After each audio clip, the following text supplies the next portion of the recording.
Hello YouTube, my name's Nero and today we have some Call of Duty Advanced Warfare, another episode of DNA Saturday, which is the weekly series here on my channel where subscribers send me in DNA bombs. That was the Cray class we're going to be using throughout the entirety of this gameplay. If you guys would like, of course, you can go back and pause the video to get a good look at the class, but keep in mind, I will be talking about the attachments and the perks and the setup and things of that nature throughout this video. So what's going on here? This is actually a game of domination here on the map Detroit, and before we get into the gameplay, before we get into the class setup, before we start talking about this gameplay in general, I want to say Detroit, right? Just talking about this map. When the game first came out, and there's actually evidence of this on my YouTube channel, I thought Detroit would be the map for Advanced Warfare, right? I thought it was going to be the fan favorite map that everybody liked, the one that everyone kind of looked back on and was like, this is the best map in that game. It was so much fun to play. Maybe they'll have this become a DLC map in the future or things like that. No, I feel as though Comeback is probably the most beloved map by the community as a whole, and that's kind of evident in the fact that when they had the 24/7 playlist vote system all around their Facebook page, everyone voted for Comeback as their most beloved map. And in my own personal opinion, I feel as though Detroit, something about it has kind of dwindled down for me. Like, it's not my favorite map in the game anymore. Of course, Comeback is. And I'm not excited when I play on Detroit, as when the game first came out. I was always excited about it. Does anyone else feel that way? Like, Detroit, I don't know. Something about it just isn't... It's not a bad map. I don't think it's a good map. It's weird. It's just a weird thought I've had about Detroit. I was thinking about that today, and I figured I'd talk about it here in this video.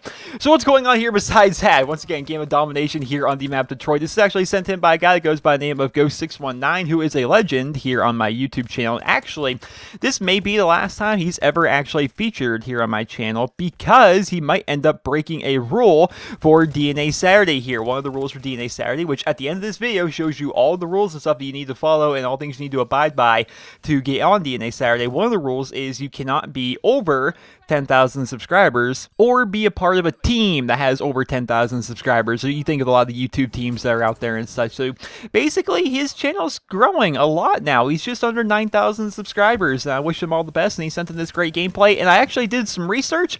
We don't have a single IMR DNA bomb here on DNA Saturday. I'm like, that's a crying shame. So we're going to go ahead and feature that along with 2 other DNA bombs for this week's episodes of DNA Saturday. That's right, ladies and gentlemen. There's going to be 3 total episodes this week. And hopefully you guys all sit back, relax, and enjoy those. So let's talk about this Cray class, because I actually did not know about this particular variant of the IMR, and I'm a big fan of it. Well, I guess a lot of people could be a big fan of it depending on how you like to run your attachments. So this IMR is actually the IMR Hushed, and basically what this is it's going to give you a silencer for free that you cannot take off, you cannot unequip it, but it gives you a silencer for free and only gives you -1 to handling. So your hip fire spread is going to be a little bit less accurate, but you get a free attachment, which is pretty good. Other than that, we have adjustable stock, we've got extended mag, which are 2 attachments I like to run on my IMR personally. Just very, very good if you want to run around, just take out everybody. Basically use this thing as if it were, you know, an M8A1 or something like that. It's very, very good. In terms of perks, low profile, and perk 2, we've got blind eye, we've got peripherals, which peripherals, you're seeing a lot more people using that. I'm not sure if it's because of the fact that they like having the minimap be a little bit different, or if it's the fact that they like being able to shoot people without them showing up on the map, well, having the skull show up on the map. I'm not sure, but more people are starting to run peripherals. And for perk 3, we've got toughness and blast suppressor. In my own opinion, the best perks in the game, best combo you could possibly have. And while we just watch this gameplay, he's basically just been running around like crazy throughout the entirety of it. And I gotta say, I get tired watching this gameplay, man. I don't know if there's something wrong with me, but it's because I've been playing Call of Duty for so long, but I am far too lazy to have this kind of energy when I play. Like, he is constantly moving. If he's not dashing, he's sliding. If he's not sliding, he's jumping. He's constantly moving, just constantly becoming a very hard target to hit. But he's actually going to be picking up the DNA bomb here relatively soon once he gets a couple more kills here around the hospital area. But yeah, man, just diving and dashing and sliding. It's like, goodness gracious, and jumping in the air like that. It's like, you have too much freaking energy when you play this game, man. You are so fast. You're so fast. Right there, he actually picks up the DNA bomb. And I've actually been noticing that, though, in a lot of the gameplays that people are submitting. A lot more people are incorporating the slide. Like, they like to run, they like to slide, and they like to jump. It's basically making themselves a hard target when they're in open areas. And maybe that's something I should incorporate into my own game. Who knows? Maybe that'd be something that could end up helping me out, but becoming a more active player when I'm playing rather than being a slow old man style of player like you usually see in my gameplay. So regardless, the DNA bomb goes off right there.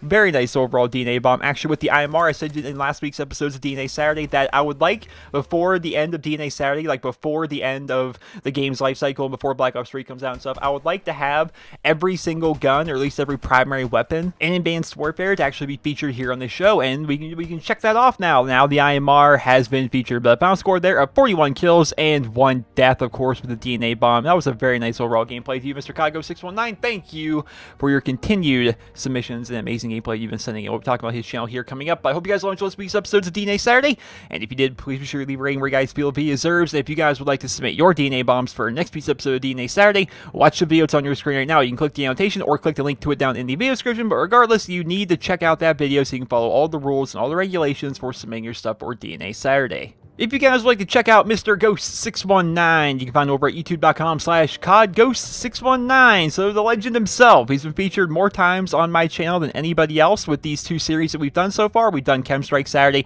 we've done DNA Saturday, and even going all the way back to Modern Warfare 3, we had Moab Monday and Moab Friday, where subscribers would also send in their gameplays and stuff. But of all the people that have been featured over the years, he's been featured by far the most. And his channel's been growing a ton. He actually has over 8,000 subscribers. He's just under 9,000 right now. And once again, once he gets up to that 10,000 thing, he's not going to be able to be featured anymore, which is great. I mean, it's like good and bad, you know. He's not going to be featured anymore, which is sad, but his channel's growing really well, and that's definitely awesome. So congrats to you, man. That's great. But over on his YouTube channel, if you guys want to check him out, perhaps you haven't seen him yet, he posts Call of Duty content over there, and he has a lot of great Call of Duty content. So recently, he actually ended up hitting Grandmaster Prestige. He plays a ton, shows his stats every time, so you know he's not a booster or anything like that. He actually has about a 2 KD or just under a 2 KD, so he's definitely a very, very good player, and you'll see that in the gameplays that he posts. He also likes to post tip videos occasionally. He has a series of how to get a DNA bomb on every single map. He does a weekly Q&A. He just has a ton of great videos. He uploads daily, just so often. He's a great up-and-coming channel, guys. If you guys want to check him out, be sure to go ahead and do that. Hope you guys all enjoyed this week's episode of DNA Saturday, and if you did, please be sure to leave a rating. Hope you guys all have a wonderful day.